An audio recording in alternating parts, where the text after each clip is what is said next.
Have you tried Love's Way? Love, like the sun, never sees the dark side of anything. You can purchase a man's labor. You've got to cultivate his goodwill.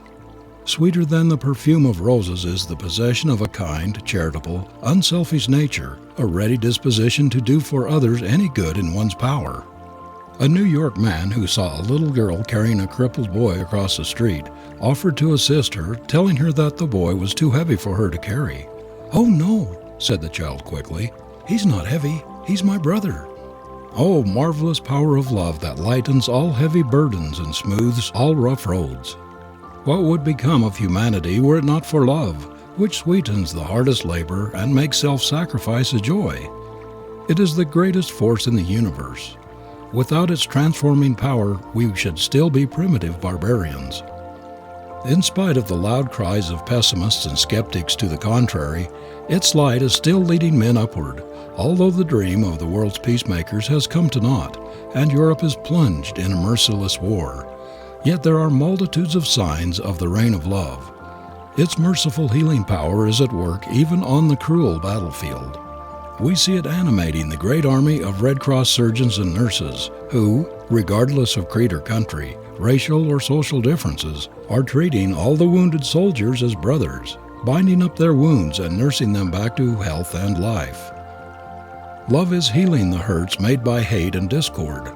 We see its influence in the miracle which the leaven of the Golden Rule is performing in the business world, in the passion for social service in the world at large, in the gradual obliteration of class distinctions, in the growing efforts to ameliorate the conditions of the poor, in the great wave of reform that is beating against the walls of all our institutions, our jails, our poorhouses, our reformatories, our insane asylums. The abuses with which these places were filled are gradually being cleared up by love. In many of our prisons, the kindly brotherhood system of treatment has been inaugurated and is really helping to reform criminals, whereas the old system of penology broke their spirit or made them more hardened in crime. It rarely, if ever, reformed. Love's way must in time banish altogether the old cruel prison methods and ultimately the criminal himself. When the world is run by love, by the Golden Rule plan, crime will die a natural death. Everyone who slips from the right path, no matter what he has done, should be given another chance, a fresh opportunity to make good, to rebuild his character. One who has sinned against society should not be expelled from the sympathies, the goodwill, and the kindness of his fellow men. Criminals should be treated as unfortunate brothers and sisters who have stumbled and lost their way on the life path. Love is the only medium that will help them to rise, to get back into the current that runs Godward. People who understand them, who see a God in the ruins that evil influences have made, would make good men and women out of the great majority of our prisoners. Many of these poor wretches never had an opportunity. They never felt the magic touch of love, never knew the influence of a good home, of honest, loving parents. Most of them did not have a right start in life. They were handicapped at birth by ignorance, by disease, by vicious parentage.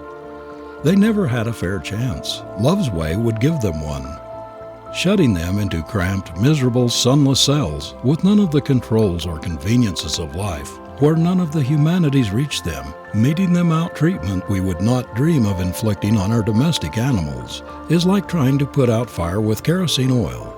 Such treatment makes them worse, arouses their basest passions of revenge, bitterness, and hatred, fills them with a determination to get even with society. Society is beginning to wake up to the futility of such brutal methods. It is beginning to apply love's way to its criminal classes, to all classes. Our free hospitals, our homes for the aged and poor, our public asylums are all, like our prisons, working up toward the light. The fallen, the sick, the poor, the old, the maimed, and the bruised and suffering, everywhere are receiving more consideration, more humane treatment, more kindness. And we are finding that greater trust in them, greater sympathy, and greater interest in our unfortunate brothers and sisters are working a marvelous change in human conditions. In other words, in spite of many seeming contradictions, many glaring evils in our midst, many setbacks and discouragements, the Spirit of the Christ, of the Golden Rule, is acting like a healing heaven and performing miracles in the great human mass. Love is the great mind opener, the great heart opener and life enricher, the great developer. It is what holds society together, and if children were trained to love humanity, to love all countries and their inhabitants as they are taught to love their own country and countrymen, there would be no wars. War proceeds largely from what is called patriotism, and patriotism in its narrower sense, which seeks only its own good, its own aggrandizement at the expense of other countries and peoples, has ever been the curse of the race. When our love is big enough to say, "The world is my country," wars will cease. A few days ago I was attracted by an advertisement in a morning paper which said, "When every other physician has given you up, when you have failed to find relief from all other sources, then come to me. You are the sort of person I cure." The advertiser may have been a quack, but the advertisement would make its appeal, perhaps to the desperate, the discouraged, who had been given up as incurable by the regular profession, and it set me to thinking, why this, I said to myself, is the language of divine love's advertisement. "Come unto me all, ye that labor and are heavy laden, and I will give you rest." When you have failed to find comfort, satisfaction, or joy in anything else, when your friends have deserted you, when your business is ruined, when you have made fatal mistakes and society has closed its doors on you, when everybody else rejects and denounces you, when everything else has failed, then come to me and you shall find peace and rest. Love is the sovereign remedy. It is the last resort of those driven to desperation, when nothing else is left, when life is full of bitterness and anguish. The thief, the murderer, the failure, the outcast turns to love and finds a refuge, for love never faileth. Love is to every human being what mother love is to the erring child. No son or daughter has ever fallen so low as to get beyond a mother's love. When society has turned its back on the outcast, when the prison door closes behind him, when companions have fled, when sympathy and mercy have departed, when the world has forgotten, the mother remembers and loves her child. She visits her boy in the death house, her daughter in the dens of vice in the slums. The child can never stray too far from the mother's love to follow. It is the most perfect prototype of our Father-Mother God's love. The Vedanta scriptures, which are thousands of years older than the Old Testament of our Bible, commanded us to love our neighbors as ourselves because we are all neighbors, because of the oneness of all life, because the same Spirit is in all human beings. Until we see and live in conscious cooperation with this oneness of spirit, until the world sees it in all human beings, there will be public strife, private quarrels, greed, selfish ambition, inhumanity of man to man, poverty, crime, all sorts of wretchedness and misery. Love alone can wipe all these out. Human laws, repression, punishment will never do it. Christ's way, love's way, holds the solution of all life's problems. I was talking recently with a cold-blooded, overbearing, browbeating businessman who told me he was going out of business because he was so tired and sick of incompetent, dishonest help. His employees, he said, were always taking advantage of him, stealing, spoiling merchandise, blundering, shirking, clipping their hours. They took no interest in his welfare, their only concern being in what they found in their pay envelope. "I have enough to live on," he concluded, "and I don't propose to run a business for their benefit. I've tried every means I know of to get good work out of ignorant, selfish help, but it's no use. And now I have done it. My nervous system is worn out, and I must give up the game." You say you have tried everything you could think of in managing your employees, but has it ever occurred to you to try Love's way? I asked. "Love's way," he said disgustedly. "What do you mean by that? Why, if I didn't use a club all the time, my help would ride right over me and ruin me. For years I've had to employ detectives and spies to protect my interests. What do these people know about love? Why, I would have the red flag out here in no time if I should attempt any such fool business as that."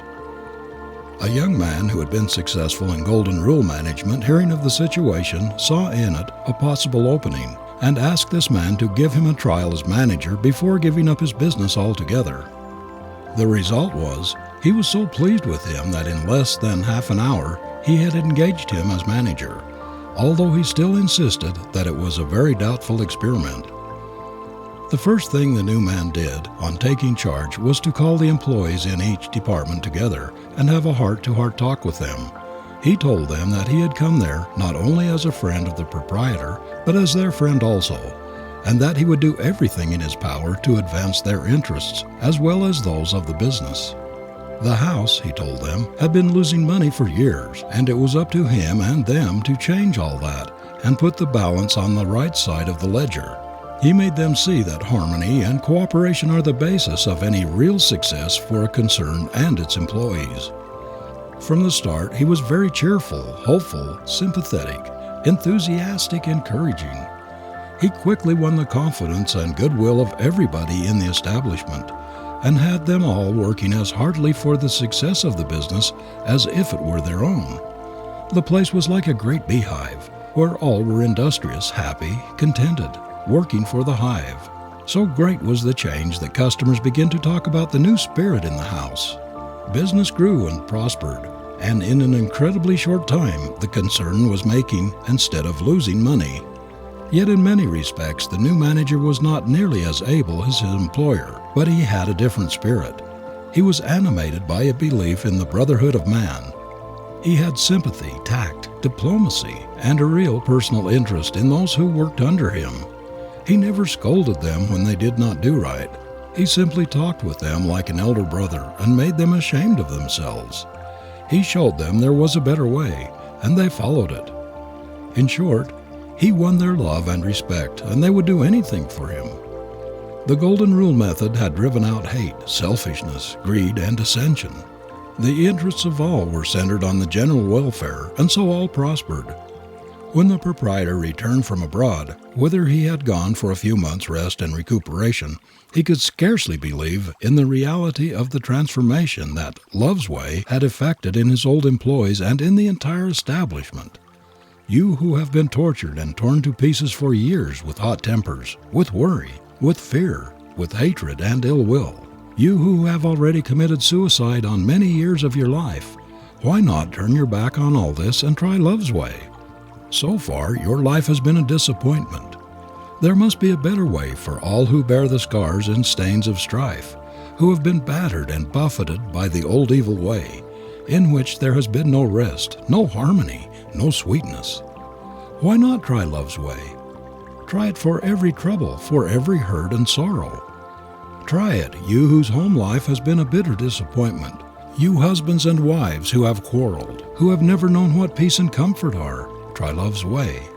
It will smooth out all your wrinkles. It will put a new spirit into your home that was never there before. It will bring a new light to your eyes, new hope into your heart, and new joy into your life. You mothers who have worn yourselves to a frazzle and prematurely aged yourselves in trying to bring up your children by scolding, nagging, punishing, driving, why not try Love's Way instead? You can love your boys and girls into obedience and respect much more quickly and with far better results to them and to yourself than by driving them. Appeal to their best and noblest instincts instead of their worst, and you will be surprised how quickly and readily they will respond to your appeal. There is something in human nature which protests against being driven or forced. If you have been trying to force your boys and girls in the past, give it up and try the new way, Love's Way.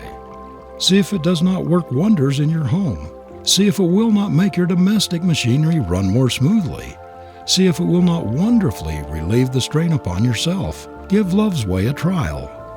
Try it, you fault-finding, scolding housewife. Instead of nagging your family, fretting and stewing from morning till night, blaming, upbraiding, complaining, try Love's Way. Instead of berating a maid before your guests when she accidentally breaks a piece of china, put yourself in her place. Try to realize her embarrassment and pass over the mishap cheerfully. Then, in private, give her a gentle word of caution. She will be more careful in the future. If your laundress returns a piece of smirched linen, or if her work is not quite so well done as it was the last time, don't give her a brutal scolding. Harsh treatment will only make her sullen and unhappy, but you will find her susceptible to kindness and gentle words. Give sympathy and kindness instead of scolding and nagging, and you will work a revolution in your household. You will be delighted to find how quickly love's way will change the atmosphere in your family, how soon helpful relations will take the place of antagonistic ones. Praise, generous, wholehearted, unstinted praise, now and then, will not hurt anyone, but on the contrary, will act like lubricating oil on dry, squeaky machinery, and its reflex action on yourself will be magical.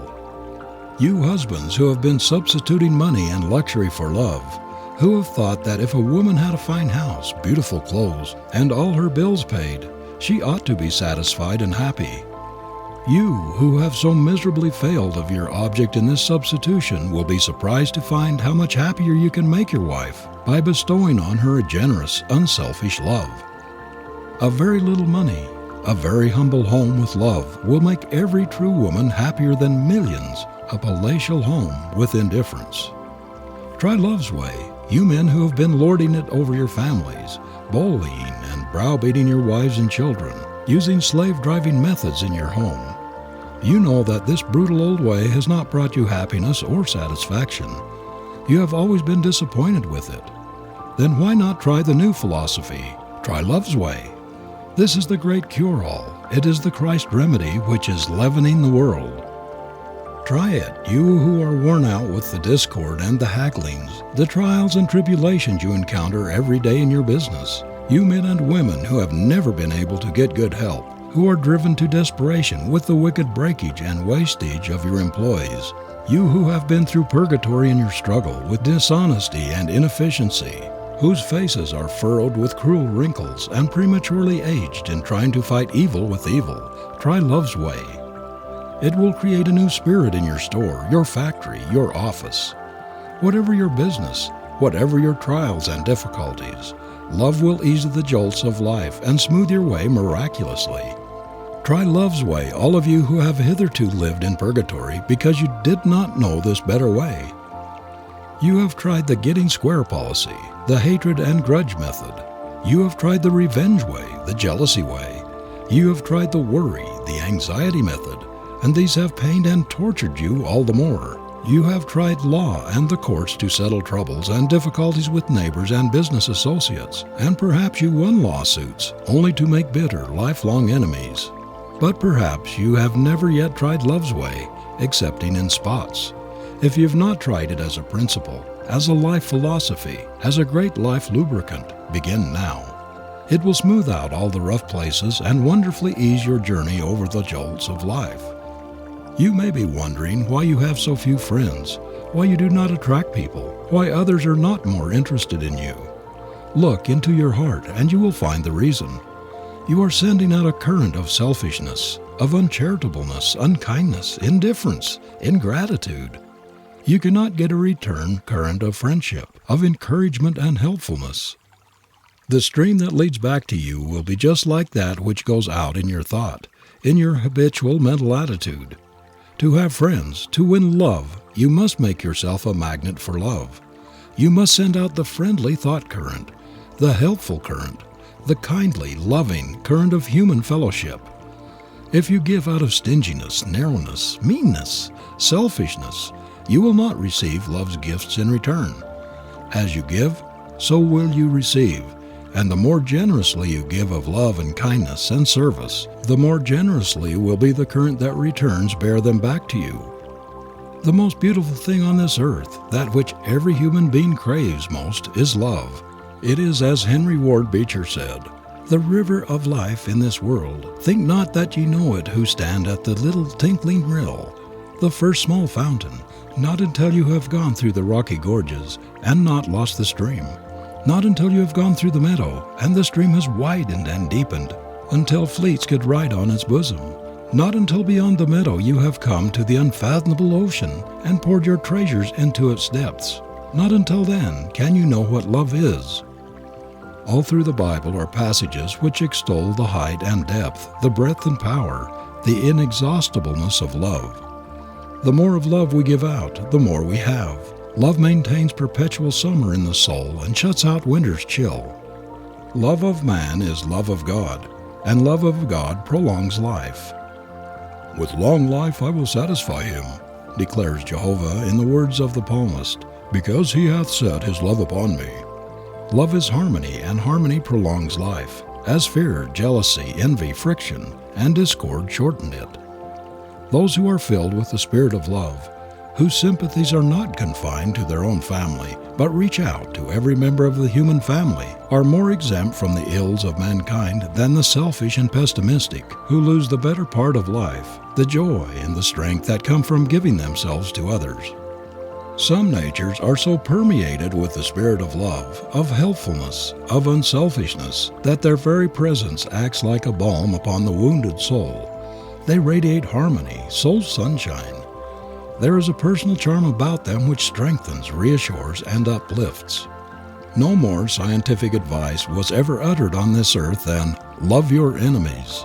Nothing will take the sting out of unkindness like kindness.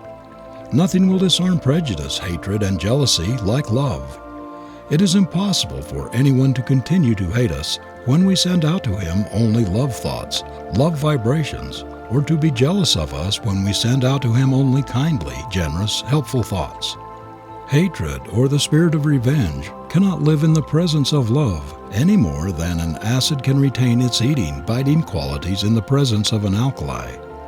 One whose heart is filled with love for all cannot possibly have an enemy very long, because love dissolves all enmity, all jealousy, neutralizes, antidotes all hatred. One-sided hatred cannot exist because there is nothing to keep it alive. It must be fed in some way, or the fire will die out for lack of fuel. It is simply impossible to keep on feeling unlucky towards another, to continue hating him very long when we discover that he feels kindly toward us and is willing to help us. I have never felt so humiliated in my life as when years ago, in my hot youth, I was rendered a very great service by a man whom I disliked intensely, and against whom I had for some time cherished a grudge. His great-hearted, generous act, which was a real help to me, made me feel utterly ashamed of myself.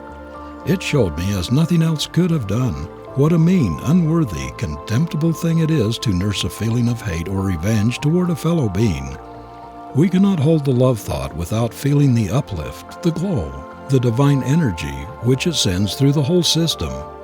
Nor, on the other hand, can we hold the hate thought, the revenge, the jealous, the envious, or any other mean, selfish thought, without a feeling of depression, a feeling of smallness, of contemptibleness, which robs us of self-respect and of power. When you denounce and condemn others, when you nurse bitterness and ill will in your heart, you start boomerang vibrations which impair your cell life and seriously mar your happiness and efficiency. One of the great benefits of devotional exercise, of prayer, of contemplation, of divine thinking, is that this mental attitude sets in motion vibrations which have a helpful, uplifting influence on both mind and body. Where love and affection are habitually vibrating through the cell life, they develop a poise and serenity of character, a sweetness and strength, a peace and satisfaction that reinforce the whole being. Love soothes and strengthens. Hate lacerates, wrinkles, weakens. The character of people who keep themselves continually stirred up by discordant emotions, who live in discordant homes where there is a perpetual wrangling, criticism, denunciation, scolding, twitting are cold, skeptical, unlovely, selfish. Their affections become marbleized. There is nothing outside of vice which will deform the character so quickly as living in an atmosphere of perpetual hatred, jealousy, envy, and revenge. The wear and tear of their vicious vibrations is ever getting in its deadly work. Love is the great disciplinarian, the supreme harmonizer, the true peacemaker. It is the great balm for all that blights happiness or breeds discontent, a sovereign panacea for malice, revenge, and all brutish passions and propensities. As cruelty melts before kindness, so the evil passions find their antidote in sweet charity and loving sympathy. One reason why a happy home is the sweetest, most beautiful spot on earth is because the love atmosphere, the harmony vibrations give a blessed sensation of harmony, of rest, of safety, security, and power. The moment we enter such a place, we feel its soothing, reassuring, uplifting atmosphere. It produces a feeling of mental poise, of serenity, which we do not experience anywhere else. During a recent visit to a large family, I was much impressed by the power of one person to create this beautiful home spirit. In this family was one sister who, though the youngest member, seemed to take the place of the mother who was dead. This young girl was the apparent center of the home. Nothing of importance was undertaken by any of her brothers without consulting her. Not one of them would leave the house without first kissing her goodbye, and she was the first one they sought when they came home. They all seemed anxious to confide to her their little secrets, to tell her of what had happened to them during the day, to have her opinion and advice in all difficulties. The secret of this young girl's influence lay in her great interest in the boys and her wonderful love for them. In talking with the brothers, I discovered that each thought that the sister was especially interested in him and his affairs, and that he would not think of undertaking or deciding anything of importance without first consulting her. Each and all of them seemed to prefer her company to that of any other young lady, and were always proud to escort her when she went anywhere.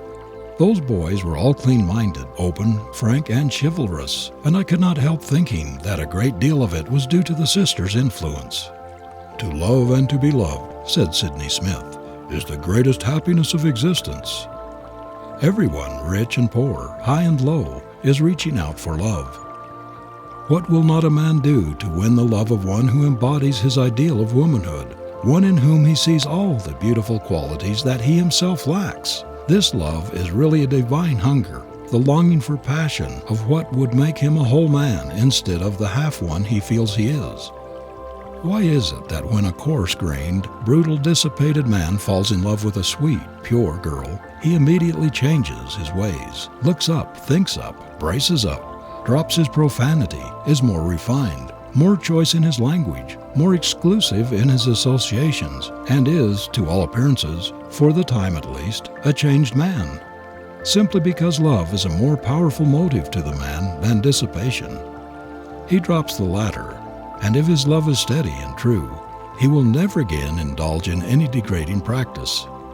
Who has not seen the magic power of love in transforming rough, uncouth men into refined and devoted husbands? I have known women who had such great, loving, helpful hearts and such charm of manner that the worst men, the most hardened characters, would do anything in the world for them, would give up their lives even to protect them. But these men could not be reformed by prison methods, could not be touched by unkindness or compulsion. Love is the only power that could reach them.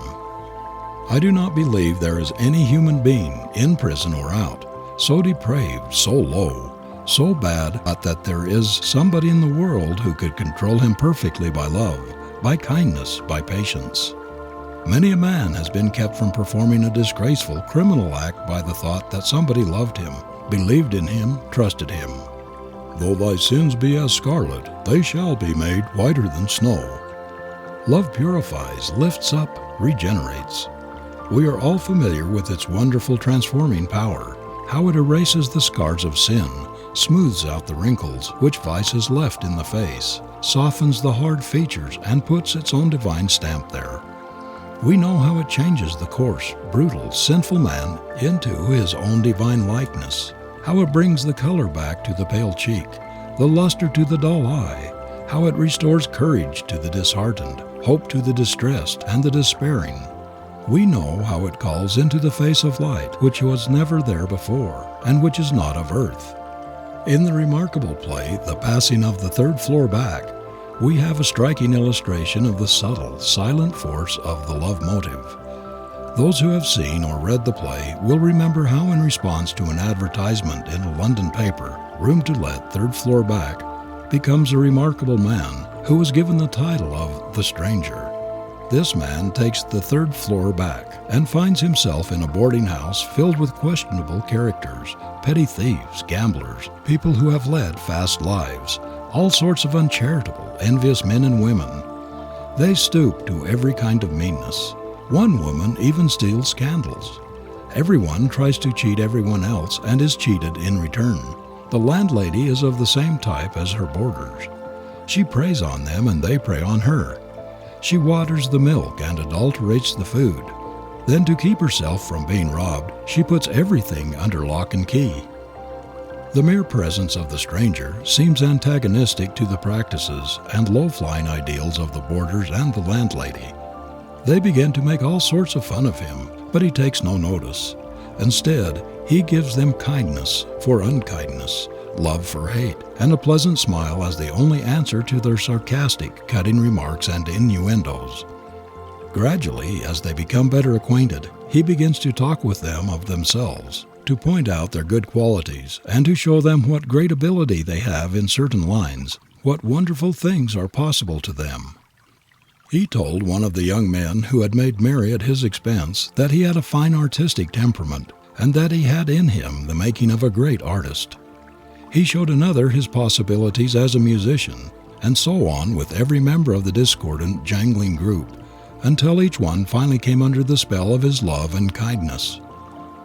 The little London slavey, or maid-of-all-work, who was abused and constantly reminded that she had been in state prison and hence was a nobody, under the stranger's uplifting influence became a self-respecting, noble woman.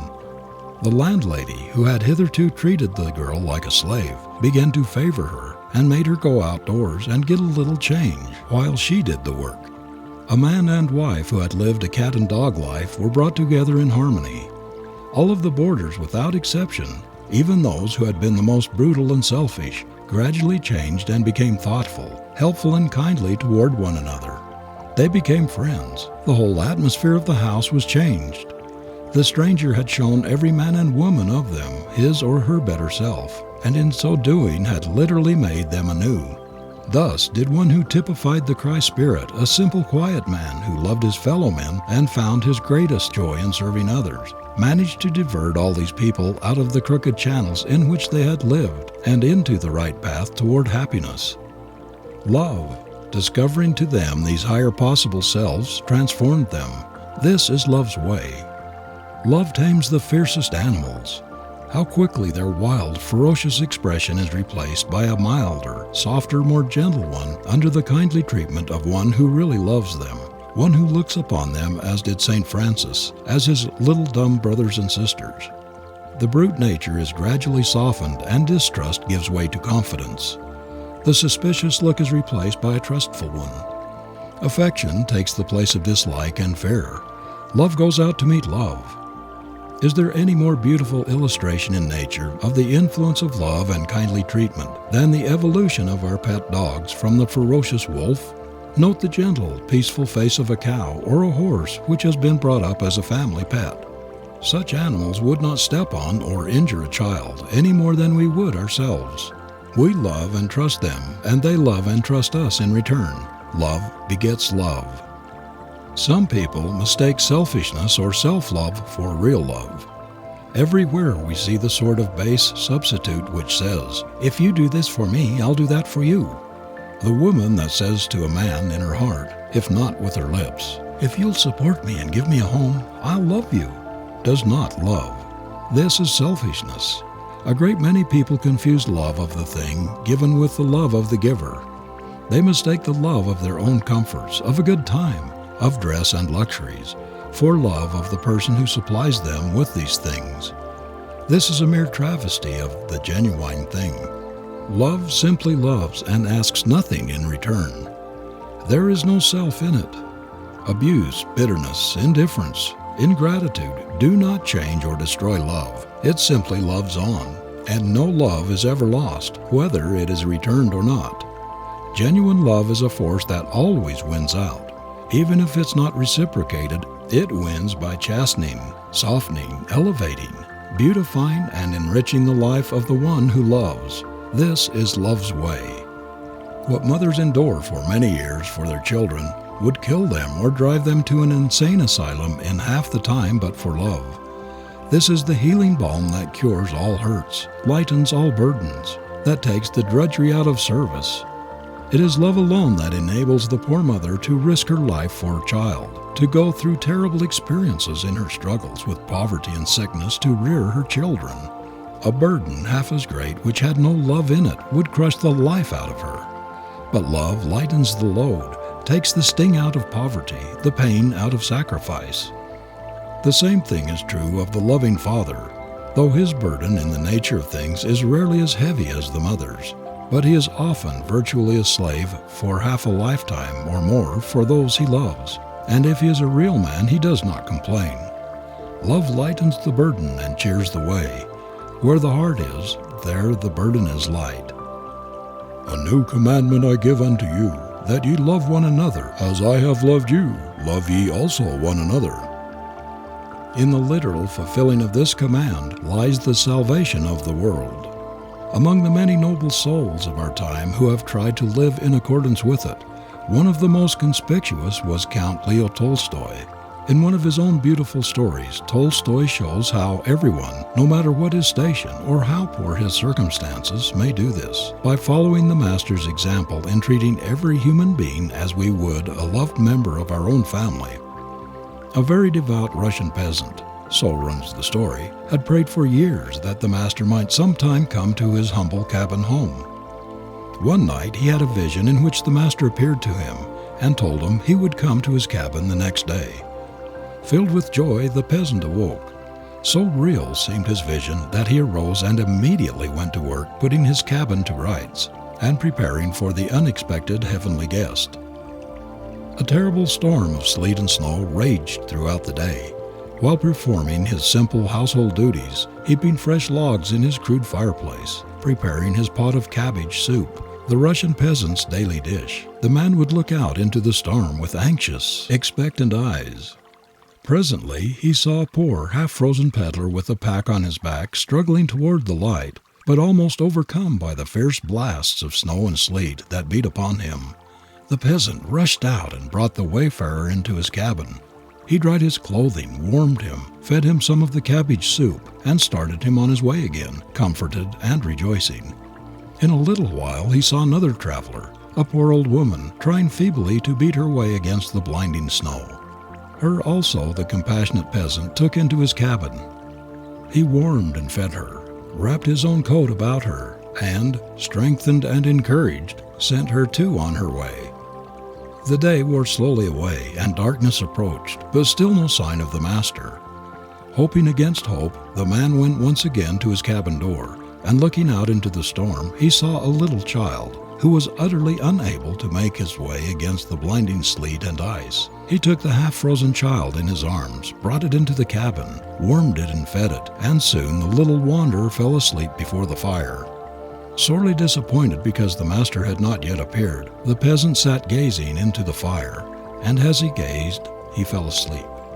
Suddenly the room was radiant with a light that did not come from the fire, and there stood the Master, white-robed and serene, looking upon him with a smile. "Ah, Master, I have waited and watched all this long day, but thou didst not come." The Master replied, "3 times have I visited thy cabin today. The poor peddler whom thou rescued, warmed and fed, that was I. The poor woman to whom thou gavest thy coat, that was I. And this little child whom thou hast saved from the tempest, that is I. Inasmuch as ye have done it unto the least of these, you have done it unto me." The Christ vision faded. The peasant awoke. He was alone with the child, who was smiling in its sleep, but he knew that the Master had visited his cabin. "The love of God, I said, and the words through all my being went. A sudden shudder of light, the firmament, no otherwise seems riven by the red, jagged lightning flash that quivers overhead, when for an instant heaven and earth are blent. For a dazzling space in my heart was rent, and I beheld, but all had fled, nor has returned, yet on my way, along the pave or through the clanging mart. Sometimes a stranger's eye falls full on mine. You too? We have no speech, we make no sign, but something seems to pass from heart to heart, and I am full of gladness all that day." C. A. Price in Scribner's Magazine.